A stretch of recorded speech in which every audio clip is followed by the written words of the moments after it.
Jeffrey Epstein case. ಸ್ನೇಹಿತರೆ, ಇಂದು ನಾನು ಮಾತನಾಡೋದು ಹಣ, ಪ್ರಭಾವ ಮತ್ತು ಶಕ್ತಿ ಎಲ್ಲವೂ ಇದ್ದರೂ ಸತ್ಯದಿಂದ ತಪ್ಪಿಸಿಕೊಳ್ಳಲಾಗದ ಒಂದು ಪ್ರಕರಣದ ಬಗ್ಗೆ.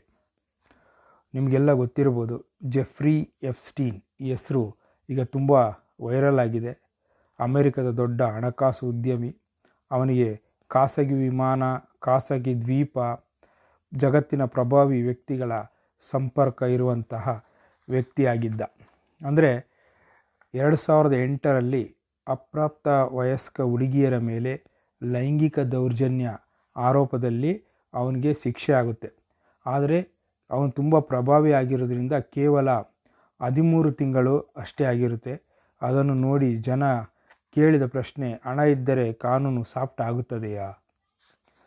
2019ರಲ್ಲಿ ಮತ್ತೆ ಒಂದು ಬಂಧನ ಆಗುತ್ತೆ. ಈ ಬಾರಿ ಮಾನವ ಕಳ್ಳ ಸಾಗಾಣಿಕೆ ಮತ್ತು ಗಂಭೀರ ಲೈಂಗಿಕ ಶೋಷಣೆ ಆರೋಪಗಳು ಅವನ ಮೇಲೆ ಬರುತ್ತೆ.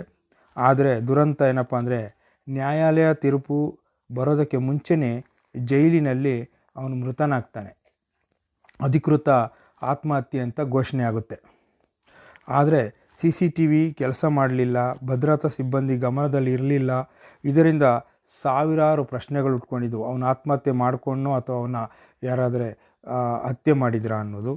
ಅವನ ಆಪ್ತ ಸಹಚರಿ ಗಿಸ್ಲೈನ್ ಮ್ಯಾಕ್ಸ್ವೆಲ್ ಅನ್ನೋನು ಕೂಡ 2021ರಲ್ಲಿ ದೋಷಿ ಎಂದು ತೀರ್ಪು ಪಡೆದು ಇನ್ನೂ ಕೂಡ ಜೈಲು ಶಿಕ್ಷೆ ಅನುಭವಿಸುತ್ತಿದ್ದಾನೆ. ಆ ಪ್ರಕರಣ ನಮಗೆ ಒಂದು ದೊಡ್ಡ ಪಾಠ. ಯಾಕಂದರೆ ಮಕ್ಕಳ ಸುರಕ್ಷತೆ ಬಗ್ಗೆ ಮತ್ತು ಸಮಾಜ ಶೂನ್ಯ ಸಹಿಷ್ಣುತೆ ಇರಬೇಕು ಎನ್ನುವುದು ತುಂಬ ಗಮನದಲ್ಲಿ ಇರಬೇಕಾದಂಥದ್ದು. ಹಣ, ರಾಜಕೀಯ ಸಂಪರ್ಕ ಯಾವುದೂ ಕೂಡ ಕಾನೂನಿಗಿಂತ ಮೇಲಾಗಬಾರದು. ಆದರೆ ಈ ರೀತಿಯ ತೊಂದರೆಗಳು ಆಗುವಂತಹ ಒಂದು ಎಚ್ಚರಿಕೆ ಸಮಾಜಕ್ಕೆ. ನ್ಯಾಯ ತಡವಾಗ್ಬೋದು, ಆದರೆ ನ್ಯಾಯ ನಿಲ್ಲಬಾರ್ದು. ಈ ವಿಡಿಯೋ ನಿಮಗೆ ಉಪಯುಕ್ತ ಅನಿಸಿದರೆ ಶೇರ್ ಮಾಡಿ. ಯಾಕಂದರೆ ಜಾಗೃತಿ ಹರಡೋದು ನಮ್ಮ ಜವಾಬ್ದಾರಿ. ನಮಸ್ಕಾರ.